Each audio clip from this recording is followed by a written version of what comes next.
팔복의 말씀을 늘 기억하여서 주님 주시는 놀라운 축복이 여러분 삶 가운데 넘쳐나길 간절히 바랍니다. 서로 인사하십시다. 주의 이름으로 사랑합니다. 할렐루야. 우리 교회가 선교하는 중국에 있는 교회는 참 많은 박해를 받고 있습니다. 복음을 전하다가 추방되는 것은 감사한 일 중에 하나입니다. 왜냐하면 박해의 정도 중에 추방당하는 것은 아주 약한 겁니다. 그러니까 추방당하는 것은 그저 감사할 일 정도로 많은 박해가 있습니다. 북한의 사정은 이루 말할 수 없고요. 지하교회에서 예배를 드리다가 발각이 되면 강제 수용소로 끌려가서 온갖 고초를 당하고 평생 거기에서 말 그대로 중노동을 하다가 생을 마감하기도 하는 그런 많은 박해가 있죠. 저는 사실 오늘 이 말씀 우리를 위하여 박해를 받는 자 이 말씀을 이렇게 보면서 사실 이것에 대해서 어떻게 심각하게 느껴본 경험은 그리 많지 않습니다. 내가 의를 위해서 얼마나 많은 박해를 받았지 라는 생각을 해보면 그렇게 많은 경험이 없습니다. 그래서 오늘 말씀을 깊이 내 마음으로 깨닫기란 사실 쉽지가 않았습니다. 말씀을 이렇게 볼 때 박해를 받는 사람들을 보긴 했지만 내가 그런 상황에 처해 본 적은 그리 많지가 않다라는 거죠. 그러나 우리가 역사적으로 또 성경에 나온 사건들을 보면서 또 우리 주변에서 겪는 일들을 보면서 얼마나 어렵게 신앙을 잘 지켜나가는지를 우리가 한번 깊이 생각해 보면서 혹 나에게도 있을 신앙에 또 주를 위한 박해가 그런 상황이 온다면 우리도 그 박해 속에서 믿음을 잘 지켜나가는 그런 신앙을 가졌으면 좋겠습니다. 우리는 중국이나 북한의 성도들이 당하는 그 박해에 사실 동참하지 못합니다. 우리가 그곳에 가서 어떻게 뭘 할 수가 없습니다. 하지만 우리는 반드시 그들을 위해 기도해야 합니다. 예루살렘 성도들은 박해를 받으면서도 밤중에 다락에 모여서 그들이 기도했습니다. 사도행전 4장 29절에서 30절에 보면 주여 이제도 그들의 위협함을 굽어보시옵고 또 종들로 하여금 담대히 하나님의 말씀을 전하게 하여 주시오며 손을 내밀어 병을 낫게 하시옵고 표적과 기사가 거룩한 종 예수의 이름으로 이루어지게 하옵소서 하더라.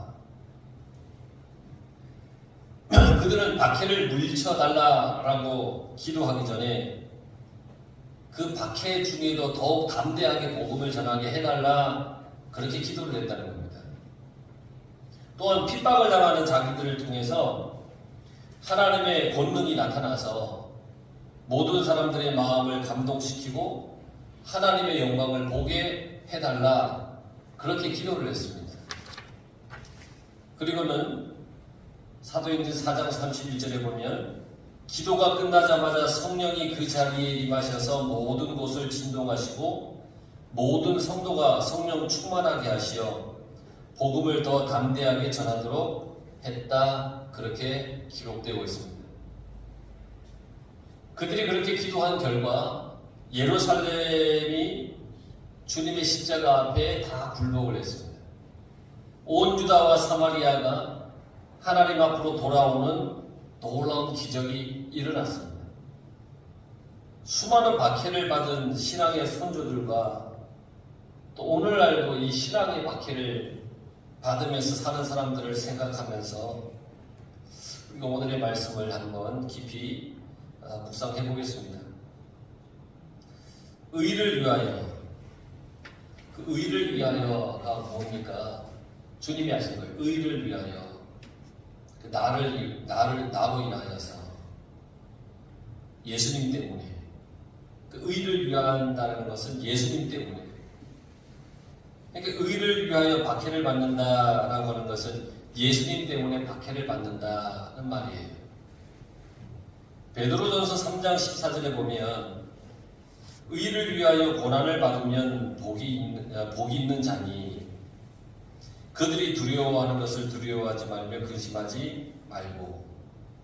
베드로 사도도 그렇게 기록을 하고 고백을 했어요. 의를 위하여 고난을 받으면 복이 있나니. 특히 이 초대교회에는 주님으로 인해서 참 많은 박해를 받았습니다. 주님이 십자가에 달려 돌아가시고 그 주님의 명령을 따라서 복음을 전하다가 박해를 받은 사람 경우들이 너무너무 많았습니다. 주님의 말씀이 나를 믿으면 너희도 박해를 받을 것이다 라는 것 아니겠습니까? 나를 믿으면 너희도 박해를 받는다는 거예요. 나로 인하여 너희가 박해를 받으면 복이 있다. 그러니까 나를 믿으면 너희가 박해를 받아, 이 말이에요. 이 말을 듣고 예수님을 믿을 사람이 얼마나 되겠습니까? 박해를 받는 거예요. 예수님을 믿으면. 그러니까 그 말을 듣고 얼마나 많은 사람들이, 어떤 사람이 그 박해를 위해서 예수님을 믿겠냐는 거예요. 주님은 아주 솔직하게 말씀하셨어요. 나를 따라오려거든 자기 십자가를 지고 와라. 이 길은 좁은 길이다. 이 길은 고난의 길이다. 아주 솔직하게 다 말씀해 주셨어요. 이런 말씀을 들으면서 주님을 따를 사람이 없을 것 같아요.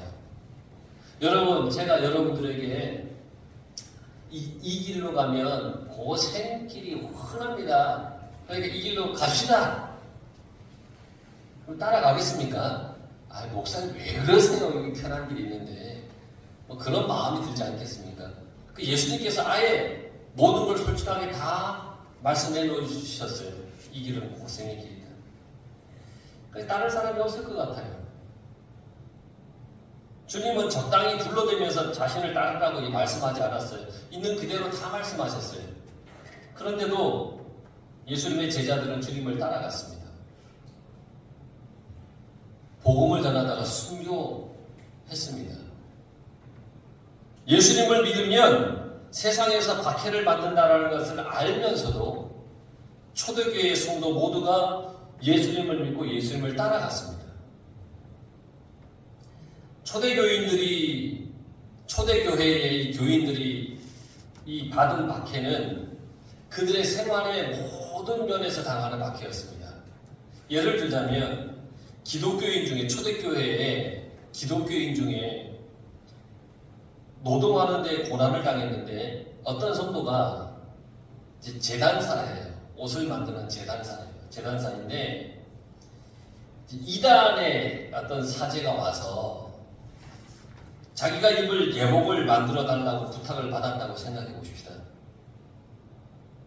초대교회 교인들의 이 직업에서 자신의 어떤 사업적 이윤과 그리고 예수 그리스도에 대한 믿음 사이에 갈등이 생기지 않은 직업이 거의 없었다는 거예요. 뭐 돌을 깎아서 일을 하는 석공이 그걸로 먹고 사는데 이단의 신전에 와서 일을 하라는 거예요. 그럼 어떻게 해야 되는 거예요? 그런 갈등이 너무너무 많았어요. 그런데 중요한 것은 그럴 때 그들은 어떻게 했냐면 믿음을 지켰어요. 내가 어찌 이단의 사제의 옷을 만들어 주겠느냐? 내가 어찌 이단의 신전에 가서 일을 하겠느냐? 그러면서 믿음을 지켰다는 겁니다. 초대교회는 성도들에 대한 중상모략이 너무너무 심각했습니다. 어느 정도냐면 예수님께서 최후의 만찬을 하시면서 하신 말씀이 있죠. 이것을 받아 먹으라. 이것은 내 몸이니. 이것을 받아 마시라. 이것은 내 피다. 그리고 너희와 세운 새 언약이다. 이렇게 말씀을 하셨어요. 이 말씀을 가지고 많은 사람들이 이 기독교인들을 핍박을 하고 중상모략을 하는데 뭐라고 얘기를 하냐면 성도들이 아이들을 잡아서 그 고기를 먹는다고 하면서 성도들이 식인종이라고 막 비난하는 어떤 중상모략을 펼치기도 했다는 겁니다. 그러니까 그것을 또 사람들이 믿으려는 겁니다. 그러니까 얼마나 많은 박해 가운데 있었냐는 거죠. 근데 무엇보다 근본적인 박해의 이유는 뭐냐면 정치적인 것이었어요. 로마 제국을 생각해 보세요. 로마가 정복한 이 나라의 범위가 어마어마합니다. 유럽을 비롯해서 아프리카까지 해서 뭐 어마어마하게 큰 영토를 정복을 했습니다. 그런데 그렇게 큰 방대한 그 영토의 국가와 국민들을 하나로 통일시키기 위해서 어떻게 했을까? 다 통일을 시켜야 되잖아요. 그 방법이 있어야 되잖아요. 어떻게 했을까? 그래서 로마는 로마의 여신을 섬기게 했어요. 이 여신을 섬겨라. 이 점령당한 그 국민들은 기꺼이 로마의 여신을 섬겼습니다. 왜냐하면 로마가 그들에게 평화와 질서와 정의를 확립해 주었고, 그리고 공정한 로마의 법이 부조리하고 그리고 폭군을 사라지게 했다라고 생각했던 거예요. 그러니까 로마의 여신을 섬겨라 그러니까 그래 로마에서 이렇게 섬기는 그 여신 우리도 섬겨야지 그런 마음을 가졌다라는 거예요. 그런데 이 여신에 대한 숭배 사상이 점점 진보해서 어디까지 가느냐? 로마 제국은 한 사람 안에서 구체화되었다라는 생각을 갖게 돼요. 이게 무슨 얘기냐면 그 한 사람이 곧 황제예요. 그러니까 여신을 숭배하는 이 사상이 황제 숭배 사상으로 변해간다는 거예요. 그래서 황제는 신으로 간주되었고 신으로서 섬김을 받기 위해 그들이 신전을 만들었어요. 황제 신전을 만들었어요. 오랜 세월을 지나감에 따라서 이 로마 정부는 이 황제 숭배 신앙에서 이 광대한 로마 제국을 통합할 수 있는 그 어떤 수단을 발견을 했어요. 전체를 하나로 집중하게 하는 것이 이것이구나 라고 그들이 생각을 했어요. 그래서 결국 이 황제 숭배는 그 다음부터 강제성을 띄었어요.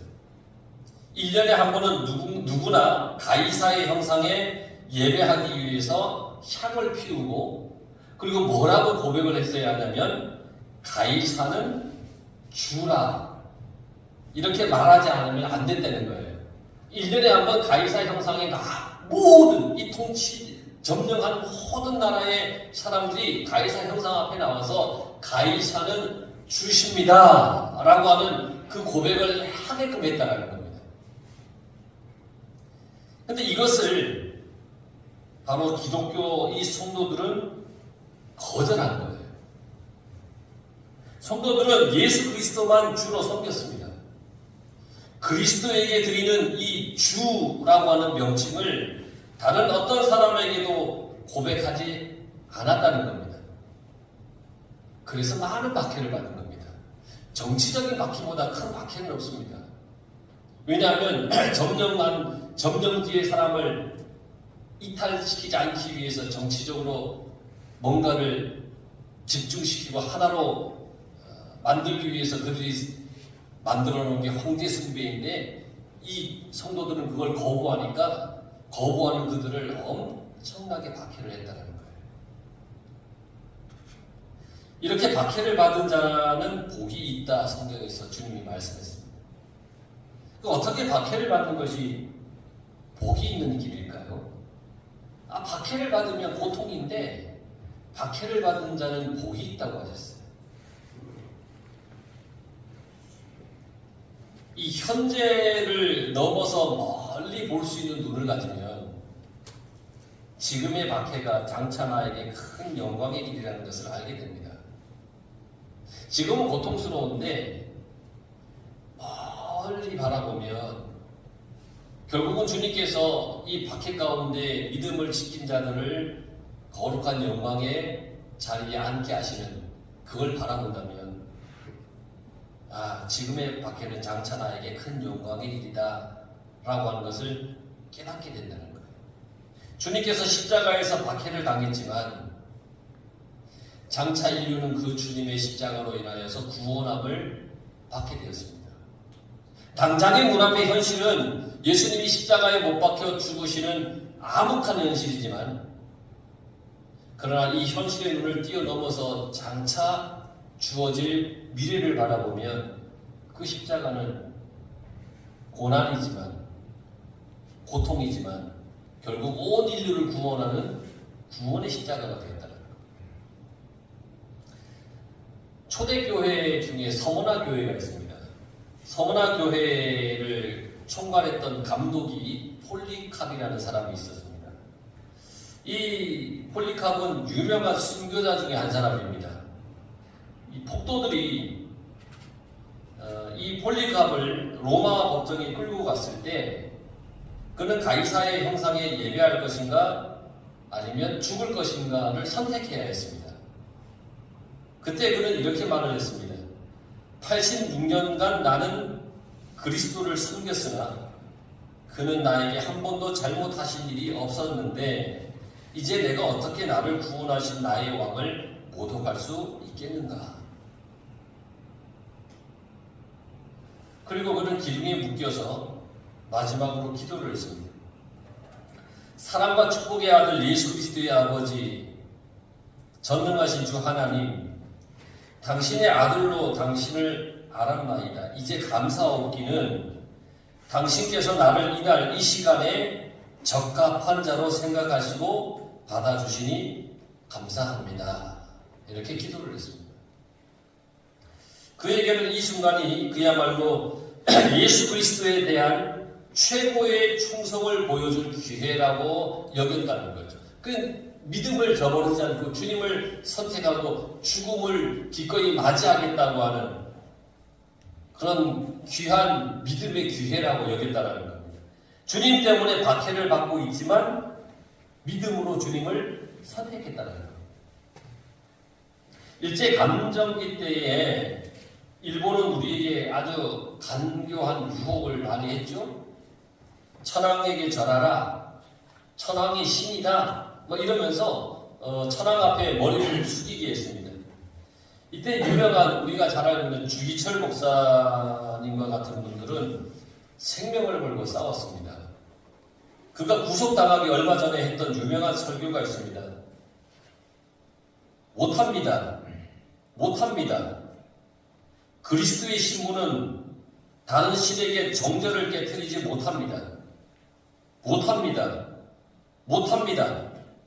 그리스도의 신부는 일본 신사에 절하지 못합니다. 나는 어렸을 때 주 안에서 자랐고 예수 그리스도에게 충성을 10번, 100번 맹세했습니다. 드리리다. 드리리다. 이 목숨 하나만이라도 주님께 드리리다. 결국 감옥에 들어간 그는 싸늘한 죽음으로 나오게 되었다는 겁니다. 아까도 말씀드렸지만 여러분, 이 고문과 순교가 아니라도 우리의 삶에 겪는 박해가 분명히 있습니다. 주님 때문에, 주님을 믿음으로 인하여서 박해를 당하는 것이 위대한 선조, 신앙의 선조들의 길을 따라가는 것이고 예수님의 그 길을 따라가는 것입니다. 그러니까 예수님으로 인하여서 박해를 받고 있다? 그러면 여러분, 그 현실은 힘들 수 있지만 오히려 주님은 그게 복이 있다라고 말씀하셨습니다. 여러분, 그 박해가 나에게 유익이라는 그런 믿음으로 우리가 살아가야 될 겁니다.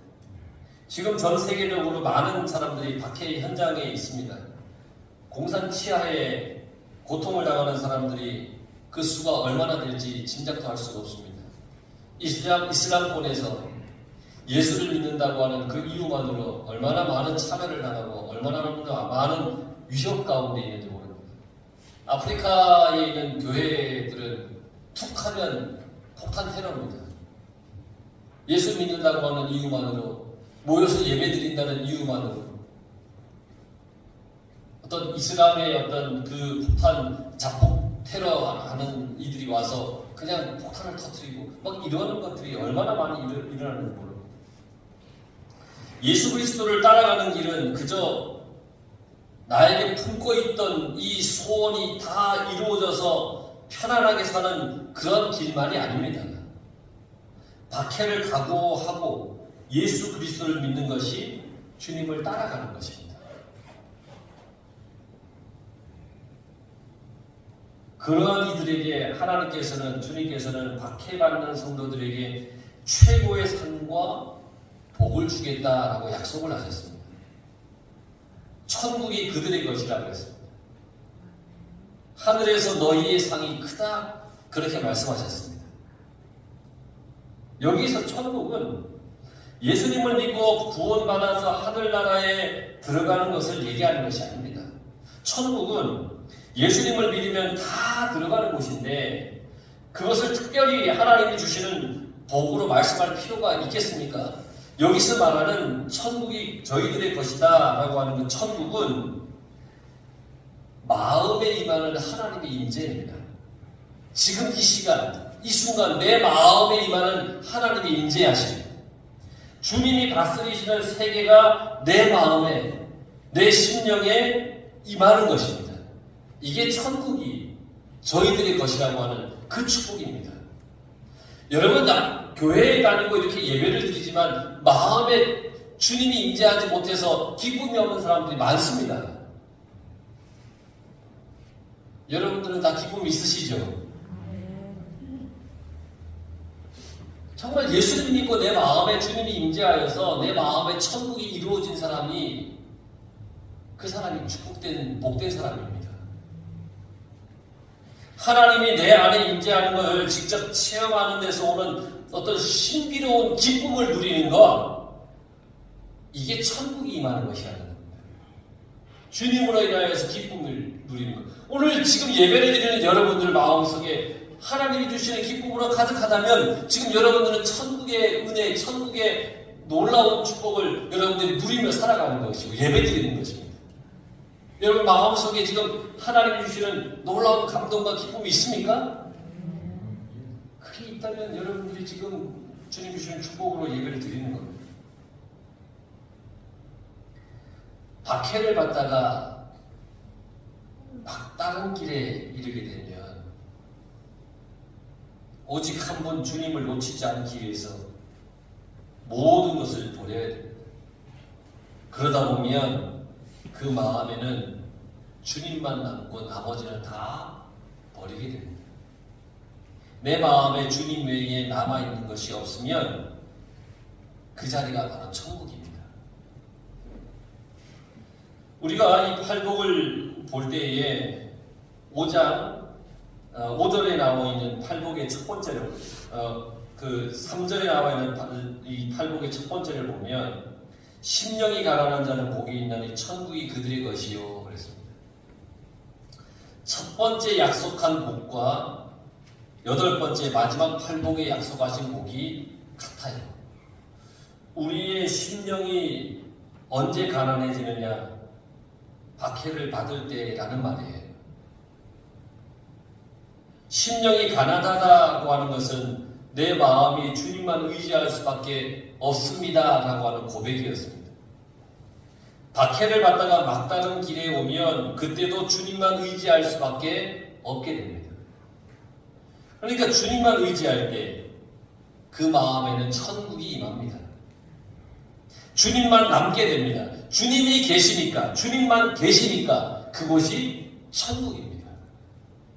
우리가 이것저것 양손에 가득 쥔 채 주 예수보다 귀한 것 없네 그렇게 고백할 수 없습니다.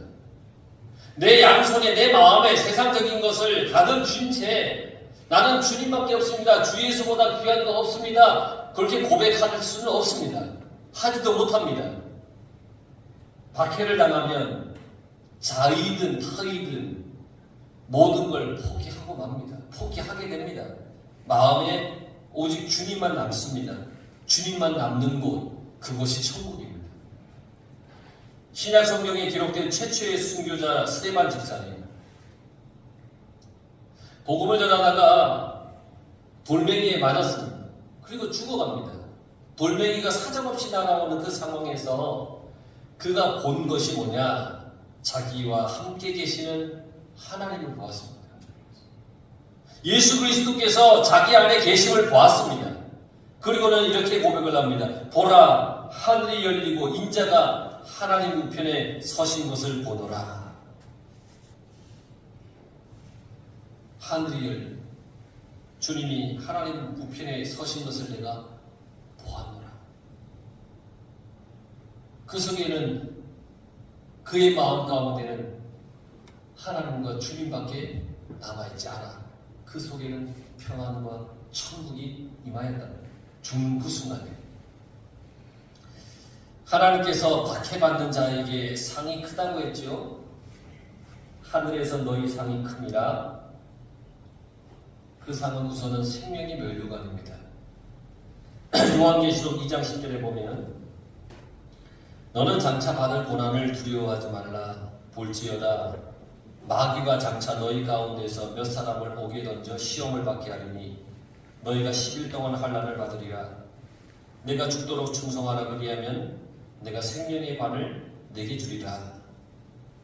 이게 아까 말씀드린 순교자 폴리갑 주교가 감독으로 있었던 서머나 교회를 향한 주님의 말씀입니다.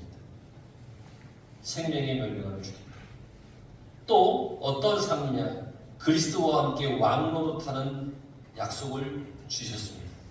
디모데후서 2장 12절에 보면 참으면 또한 함께 왕노릇할 것이요 우리가 주를 부인하면 주도 우리를 부인할 것이다. 내가 박해 가운데 참고 믿음을 지켜내면 주와 함께 왕노릇할 것이다. 그렇게 약속해 주셨습니다. 이런 것 때문에 기뻐하고 즐거워하라 그렇게 말씀하셨습니다. 사도행전 5장 41절에 사도들은 그 이름을 위하여 능력받는 일에 합당한 자로 여김을 기뻐하면서 공회 앞을 떠나가니라. 로마서 5장 3절에 보면 다만 이뿐 아니라 우리가 환난 중에도 즐거워하나니. 베드로전서 4장 13절에 보면 오히려 너희가 그리스도의 고난에 참여하는 것으로 즐거워하나. 이는 그의 영광을 나타내실 때 너희로 즐거워하고 기뻐하게 하려 합니다. 고린도후서 12장 10절에 보면 그러므로 내가 그리스도를 위하여 약한 것과 능력과 궁핍과 박해와 곤고를 기뻐하노니 이는 내가 약한 그때에 강함이다. 야고보서 1장 2절에 보면 내 형제들아 너희가 여러 가지 시험을 당하거든 온전히 기쁘게 여기라. 이렇게 말씀하고 있습니다. 여러분, 박해받는 이들의 눈이 열려서 주님이 약속하신 생명의 면류관을 보게 하시고 주님과 더불어 왕노릇할 그 영광이 기다리고 있음을 보게 해주셨습니다. 이러한 상이 크다라고 말씀하셨습니다. 우리는 비록 박해가 없는 지금 이 세상에서 살아가고 있습니다. 물론 우리나라 바깥에는 얼마나 많은 박해가 있는지 모르겠지만 지금 우리 가운데에는 비록 이 박해가 없는 세상에서 살고 있지만 여러분 우리가 자세만은 똑바로 가지고 살아가야 합니다. 어떤 자세로 살아가야 되느냐? 로마서 8장 17절에 있는 말씀과 같이 그리스도와 함께 영광을 받기 위해서는 고난도 함께 받아야 한다. 주를 위하여 받는 박해, 주를 위하여 받는 고난이 있다면 그걸 통하여 내가 주님의 거룩한 영광 가운데 거할 수 있는 귀한 은혜의 기회라는 것을 우리가 깨닫고 어떤 박해이든지 주를 위하여 받는 것이라면 기뻐하고 즐거워할 줄 아는 그런 믿음을 여러분들이 다 소유하게 주의 이름을 간절히 축원합니다.